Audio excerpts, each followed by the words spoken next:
Hey there, honey bunnies. Welcome to episode 136 of the Sovereign Storytellers podcast with your host, Michelle Wolf. I want to talk to you today about healing division with radical acceptance. Several times over the last couple of weeks in working with other people, the message has, boy, what is up with my talking today? The message has come through that for those of us on a powerful trajectory of personal transformation, which I know pretty much anyone listening to this is, that the speed we're moving at, little blips in our energy can create equally powerful negative consequences that we'd rather not experience. We're going really quick. So when you're going really quick, if you trip, you fall really hard. It's not to say that it's bad if that's what's happening for you. It's to say that the message has been coming through that there's a different way to do things. There's a different way to get a grip, to slow your roll, and also keep moving fast, if that makes sense. So the key is to look at how you're choosing something else. If your tendency or your familiar bad feeling place is victim thinking or anger or depression, whatever it is, your default nervous system response to stress, whatever that is, when you're wanting to choose something new, there's a tendency to push against it and judge it. It's in the moment of judgment that we stick ourselves to it like Velcro. You know how I hate Velcro. I hate the sound of it. I hate the feel of it. I try to avoid. It's one of those sensory things. I try and avoid anything that has Velcro on it. But you know how Velcro over time, the part with the hooks catches like cat hair, dog hair, lint. Like it gets really gross over time because those little hooks are grabbing stuff. Well, that's the image that Bee and the Gang showed me with us grabbing stuff. We're noticing the stuff on the hook part of the Velcro and we're like, ooh, I don't want that. So we try to like get it out of there. But if you've ever tried to like detangle Velcro, forget about it. Chop it off, get a new one. It's impossible. That's what they're saying is that in that moment of judgment, we become like the hook side of the Velcro. We grab onto what we're pushing against and it's just stuck. There it is. And there's no getting it untangled, right? We can then get caught in the cycle of, well, let me just untangle this. Let me just pick at this. Let me pull every little dog hair out of the Velcro side. What is the hook side called? The hook side? I don't know. It's the grabby part. And excuse me, I'm a little sniffly because it's ragweed season. When there's no point in trying to get all the stuff off the grabby side of the Velcro. Drop it. Just let it go. Just drop it. Recognize, that's all tangled up. That's a big mess right there. And then choose to look at something different. Choose to find the balance. There's nothing wrong with the grabby side of the Velcro. It's doing its job. It's grabbing stuff. That's what it does. We waste a lot of time and energy and we keep ourselves connected to that side of the Velcro when we try and untangle it and because we don't like it, right? We fall into our familiar bad feeling place, which is our default nervous system response, and we don't like it. And then in that moment of saying, I don't like this, this is horrible, I hate when I do this, blah, blah, blah, however we say it, it doesn't matter the words. It's the energy of it. As we push against it in that way, when I say push against, I mean judge it. When we label it, this situation X is bad and I feel something negative about it, right? Fill in the blanks. situation X and the feel about it. That's for you to fill in. When we do that, we lock ourselves to it. That is the moment when we are grabbed by the hooky side of the hooker side. That's hilarious. The hooker side of the Velcro. That's when it happens. We judge it. We say, this is bad. That is bad. This situation is bad. You're bad. He's bad. She's bad. They're bad. Though that is the moment we're hooked. There's a great article by Pema Chodron out there about Shenpa, which is the Buddhist concept of the hook. Things hook us. They hook our attention. They grab at us. They pull at us. I just did a celestial crystal report for someone, and the whole message for them was, you have been hooked by external reality. And until you drop that hook, you are stuck. That was the request for the reading. Like, I'm stuck. This happens to a lot of us, right? We're stuck. Well, we're stuck because we are hooked to something.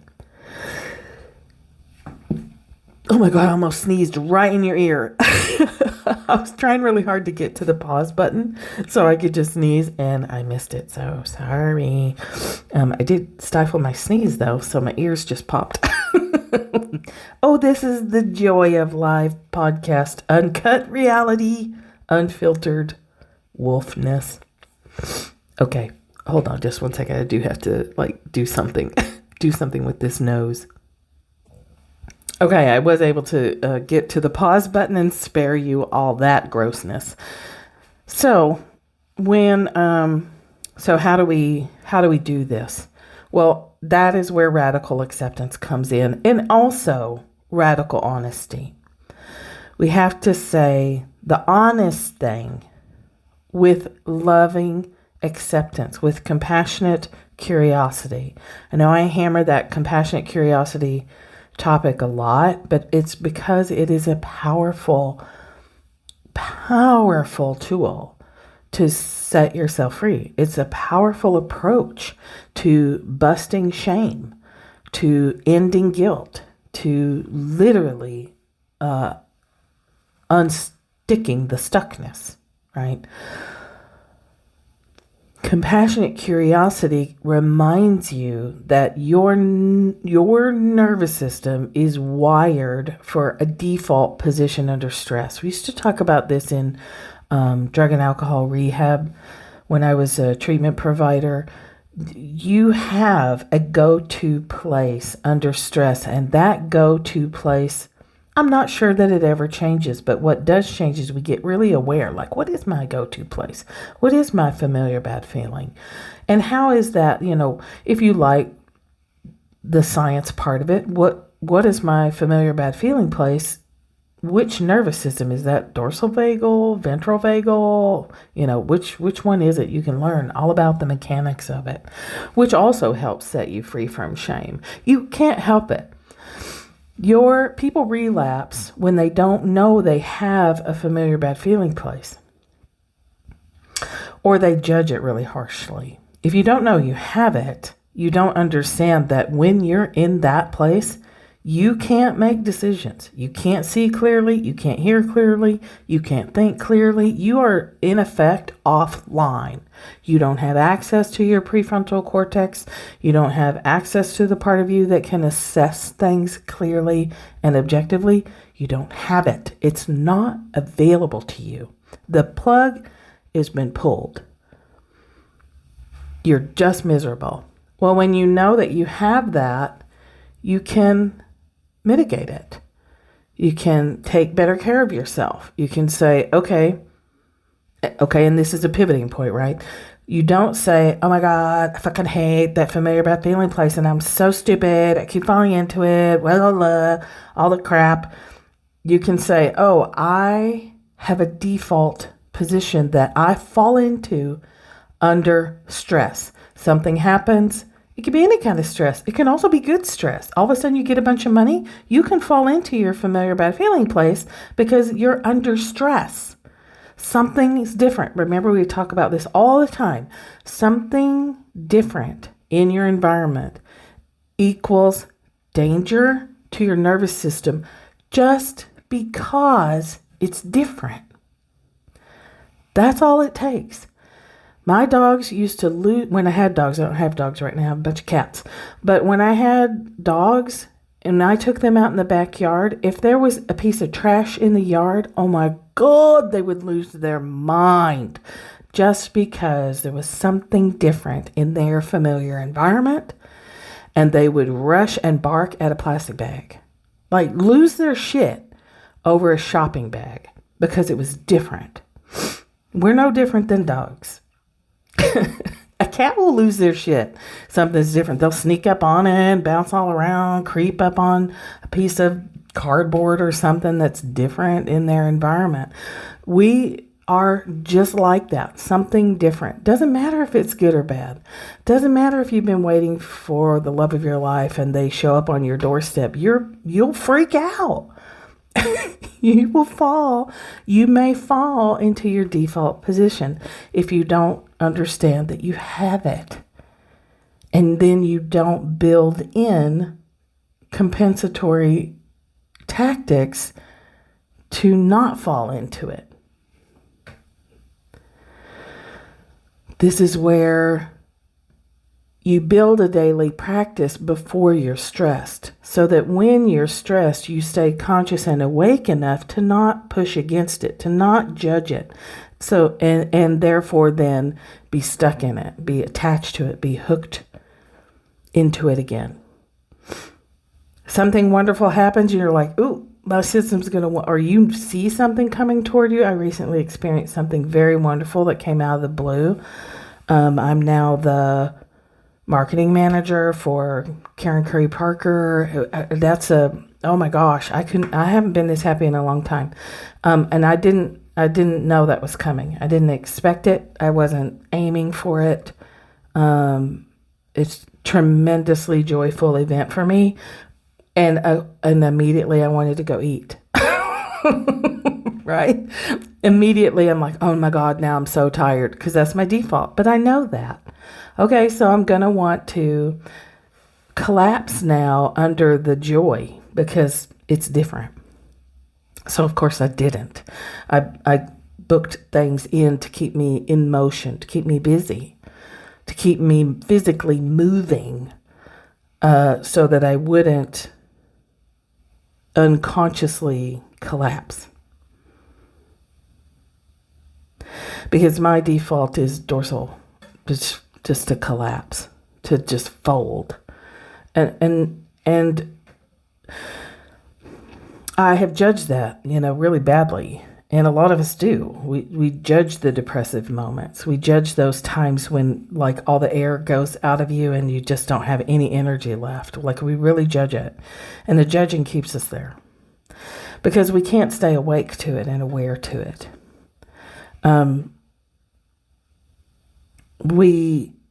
So when we resist, when we judge, when we push against, we stay stuck.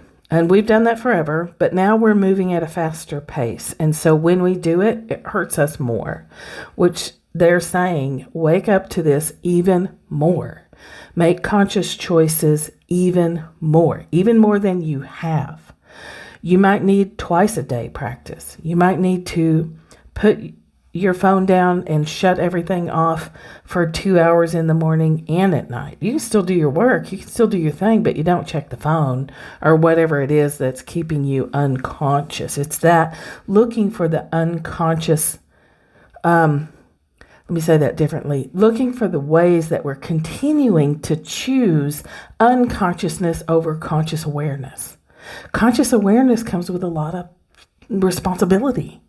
If you're consciously aware, you really can't go smoke a cigarette or overeat or pick a fight or however, whatever your method is, or go, dive in the pool of Netflix and stay there all day. You can't do that when you're consciously aware,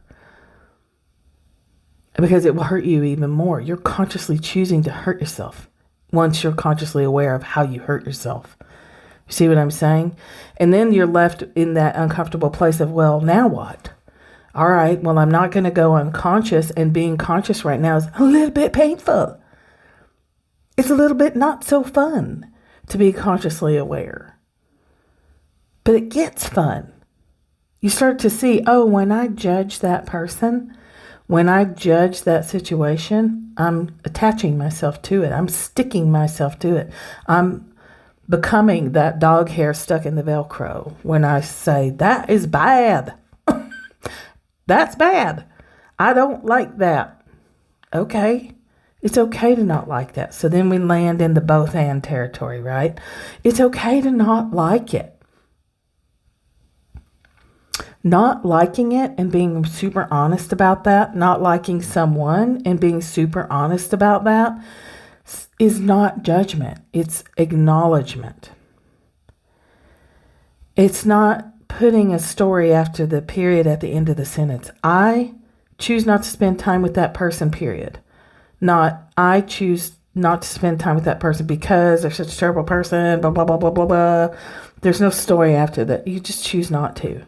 It doesn't feel right for you. It doesn't feel good to you. So you consciously choose to stay awake and aware of, oh, I don't like that person. I'm going to choose to spend more time with this other person that I do like. Or I'm going to choose to spend more time with myself, who hopefully you do like. But there's no judgment, so you're not stuck to that person or situation. Right? I can't remember how old I was, but I started really hating bars. All my friends wanted to go to the bar, pub, that kind of restaurant bar environment. And I started really, really experiencing that as toxic to my system. So I judged it because I was young and I was like, this place is gross. I don't like this. It's a blah. I can't believe y'all want to stay here. I'm not staying here. And then eventually I stopped going. But I had a lot of judgment about it, which then made me feel bad. And then it impacted my friendships because I was like, I can't believe it. It didn't help me to say, hey, let's go for a bike ride. Let's go for a walk. Let's meet at the park and have a picnic. Let's do something other than always ending up at a bar. So I couldn't think in solutions-focused ways or alternative ways because my attention was consumed in the judgment of it. These days, I can say, oh, I can be in a bar now because I can let that energy flow through me. I don't need to fight against it. I don't have to experience it as toxic because nothing's toxic now. But I still would not choose to spend a lot of time in bars. It's just not a preference now. It goes from this is so terrible to, I just don't prefer that. I'd prefer to have a picnic at the park. I'd prefer to go somewhere new and take a walk. Even through a city. It doesn't even have to be like out in the wilderness to take a walk or a hike. We just take a walk and talk, have conversation. It's a preference. Preferences don't create attachment. Preferences don't hold hooks. If you're scrambling for money, it's important to acknowledge and be radically honest with yourself about the desperation energy in it. Invariably, I do occasional free readings, free channelings on my Facebook page. If we're not connected on Facebook and you want to be, it's facebook.com/MichelleWolf11. I am an overposter. And I advertise my business. So if that bugs you, that's not going to work. So don't even bother. But occasionally I offer these free for a few hours. I can only do so many. And sometimes there's like 50. But invariably, of course, there's only, I've talked about this before. There's only a few topic areas that humans are worried about: money, relationships, health, and spirituality, right? It's pretty basic. So always, and me too, like I'm still struggling with money, somebody will say, how do I make it happen? There's desperate clenching Velcro hook energy in that. How do I make this happen? How do I get this now? Because you feel like you need it now. And that keeps it all hooked in place. That is the Shinpa state. That is the hook that has you wiggling on the end of it, trying to break loose, and you can't. So it requires you to back up. And the only way I know to do this is a few minutes of silence once or twice a day, so that your team can be like, hey, back up. Look at how you're doing this. Look at how the energy of greed and desperation and clenching and grabbing and grasping energy has you hooked in it. And then our tendency then is to go, oh, I hate that. I can't believe I'm doing that. And we push and push and push. And we get more and more and more stuck. The more we wiggle, the deeper the hook goes. The more we fight, the tighter the rope gets. So in that case, you radically accept, oh, I am stuck. I am doused and drowning in grasping, needy, greedy, aggressive. I've got to make, I've got to force. I've got to grab onto this. Who has it? I've got to take it. I've got to get it. It's very intense. So you have to acknowledge that you're in it. And then you have to compassionate curiosity yourself into acceptance. I wonder where this comes from. I wonder why this happens for everyone, whether they actually are struggling with poverty or they really are poor. The energy is the energy, and this has nothing to do with the numbers in the bank. But you can start to ask, I wonder how I'm so stuck here. I wonder how I got here. I wonder where this comes from. I wonder who modeled this for me. So this isn't the same as trying to pick all the lint out of the Velcro grabby side, right? This is oh wow, I didn't even realize I was so stuck in the churn of that. I wonder what's happening here. And I wonder what this is really about. What is this really about? And the answer for that's going to be different. But when you can back it up, be honest about the kind of air quote ugly state you're in. I wonder. Show me. You can invite your team invisible. Oh my gosh, I'm just now seeing this. I wonder, can you show me some more? Can you tell me some more? Can you prompt me or nudge me to go get a little more information to, oh my God, don't try not to get stuck in the how, but just stay in the show me. I wonder and show me and tell me more. Show me more. Allow it to come to your awareness. If you force it, you'll have those moments of epiphany and then they'll be gone 10 seconds later. The next day you'll be doing it all over again. And that's okay too. Sometimes that's how we grow. We have that moment of, damn, all the pieces fit together. And then, 2 hours later, you're head down in a bag of Doritos.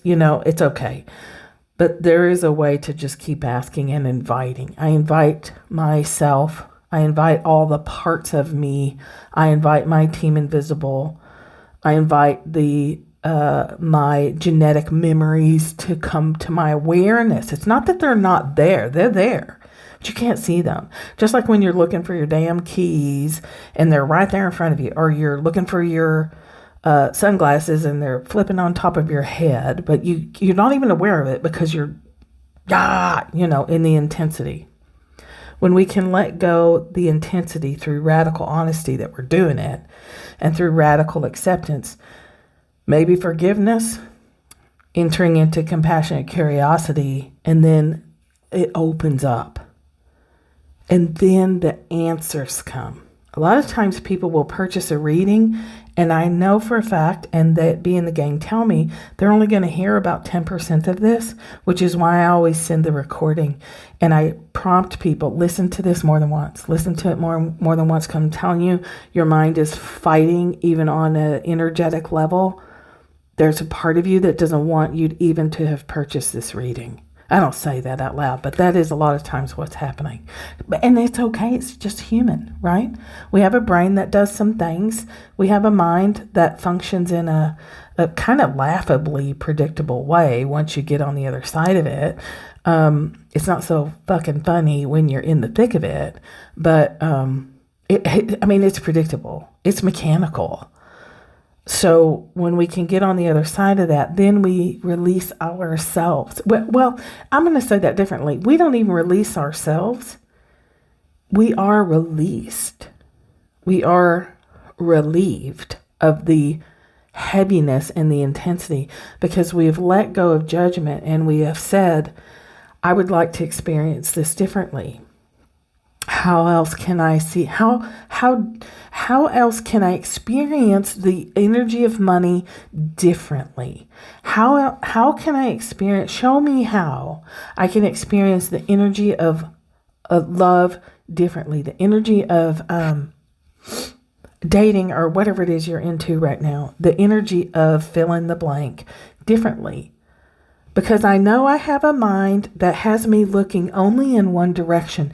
Show me how to look left. Show me how to look right. Show me how to remember to look up, to look down, to look behind me. There's a million different ways to see any particular subject.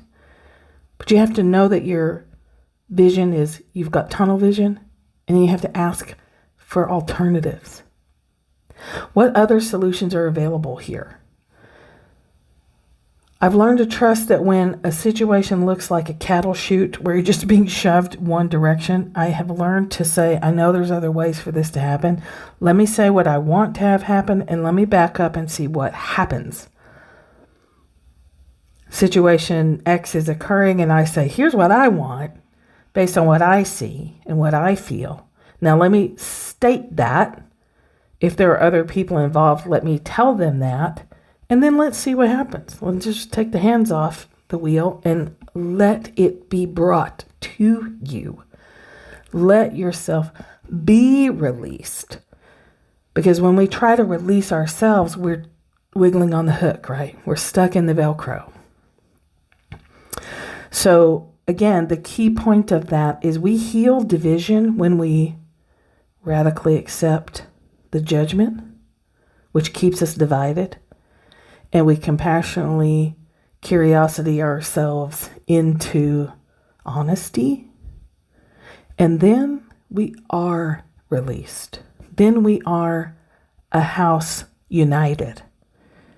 And when we're united in ourselves, when our own house is united and whole, which doesn't mean I'm only positive or I'm super negative. We're not one or the other. We're both and centered, anchored in the heart, the shape of the cross, up, down, front, back, the 7 directions.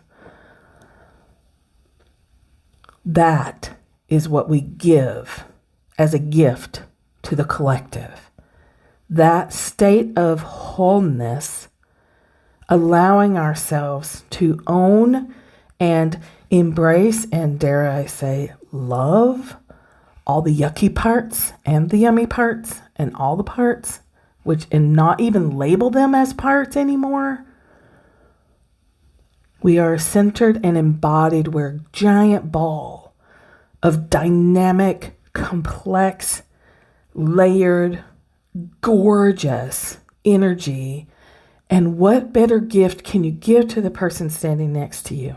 What better gift can you give to your husband or wife or your partner or however you define those terms, to your children, to your neighbors, to your neighborhood, to your city, state, world?